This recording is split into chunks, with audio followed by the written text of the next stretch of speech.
আসসালামু আলাইকুম ওয়া রাহমাতুল্লাহি ওয়া বারাকাতুহু। ওয়ালাইকুম আসসালাম রহমতুল্লাহি ওবরাকাত। আল্লাহ পাক আপনাকে ভালো রাখছে ভাইজান। জি আলহামদুলিল্লাহ আলা কুল্লি হাল, আল্লাহ আমাকে ভালো রেখেছেন। আপনি ভালো আছেন? আলহামদুলিল্লাহ, আলহামদুলিল্লাহ, সুম্মা আলহামদুলিল্লাহ।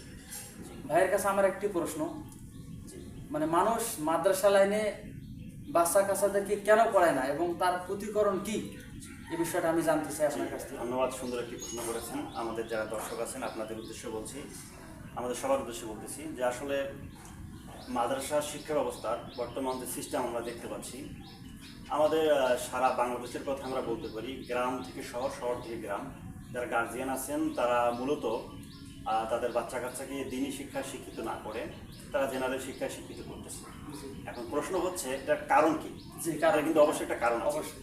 কারণটা হচ্ছে এখন আসলে আমরা তাদেরকেও দোষ দিতে পারি না পরিস্থিতির শিকার। যেমন তারা দেখতেছে যে বাচ্চাটা যদি মাদ্রাসা লাইনে লেখাপড়া করে, হাফেজ মাওলানা বা মুহাদ্দিস মুফতি যেটাই হোক, হওয়ার পরে আমাদের সমাজে একটা টেন্ডেন্সি আছে যে বাচ্চা কাচ্চা কী করে খাবে, জি, তাদের কিন্তু রিজিকের সমস্যা হয়, আমরা দেখতে পাচ্ছি। আসলে কিন্তু হয়, বাস্তব। দুঃখজনক সত্য। এখন এই টেন্ডেন্সি মাথায় রেখে বাবা মা চায় যে আমার সন্তানটা ভালোভাবে ভালো করে কর্মজীবন শুরু করুক, যেমন ডাক্তার হোক, ইঞ্জিনিয়ার হোক বা ভালো ভালো পেশায় জড়িত হোক। এই ক্ষেত্রে বা গার্জিয়ানরা চায় তাদের বাচ্চাদেরকে মাদ্রাসা না দিতে। এটা হচ্ছে কারণ। এখন আমরা সেই বাস্তবতাটা আসলে কি? হ্যাঁ, বাস্তবতা আসলে ঠিক যে যারা মাদ্রাসায় লেখাপড়া করে তাদের পরবর্তীতে কর্মজীবনে অনেক কষ্ট করে তাদের দিন যাপন করতে হয়। এখন এটা প্রতিকার এবং কারণটা কি? এটা কারণটা হচ্ছে দুঃখজনক হলো সত্য, আমাদের এই বাংলাদেশে আমরা দেখেছি বিগত সময়গুলোতে যে গভর্নমেন্টগুলো এসেছিলেন, আলহামদুলিল্লাহ আল্লাহ তাদেরকে ক্ষমতা দিয়েছিলেন, তারা ভালোভাবে শাসন করছে, সবই ঠিক আছে, মাশাআল্লাহ আলহামদুলিল্লাহ। কিন্তু একটা বিষয় খুব দুঃখজনক যে তারা কখনো মাদ্রাসার শিক্ষা ব্যবস্থা এবং তাদের কর্মের প্রতি কোনো নজর দেননি।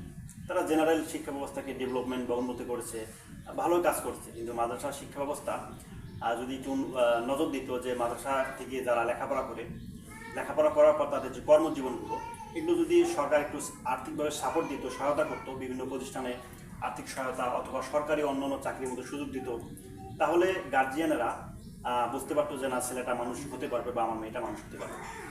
তো এটার এখন প্রতিকার হচ্ছে আমাদের বর্তমান গভর্নমেন্ট হোক আর আগের হোক আর ভবিষ্যতেই হোক, যে গভর্নমেন্ট আসুক, গভর্নমেন্টের মধ্যে চলবে, আলহামদুলিল্লাহ আমরা সাপোর্ট করি, আমরা সম্মান করি, আল্লাহ তাদের দায়িত্ব দিয়েছেন।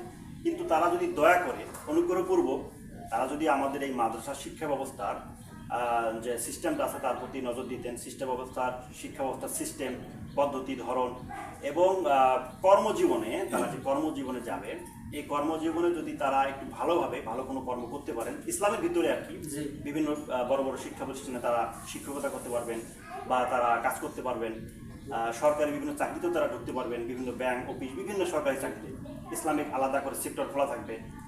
তো এটা যদি সরকার করেন তাহলে এই সমস্যাটা ইনশাআল্লাহ তাআলা সমাধান হবে এবং আমাদের যারা গার্জিয়ান আছেন তারাও বাচ্চাদেরকে ইসলামিক লাইনে লেখাপড়া করাতে উদ্বুদ্ধ হবেন।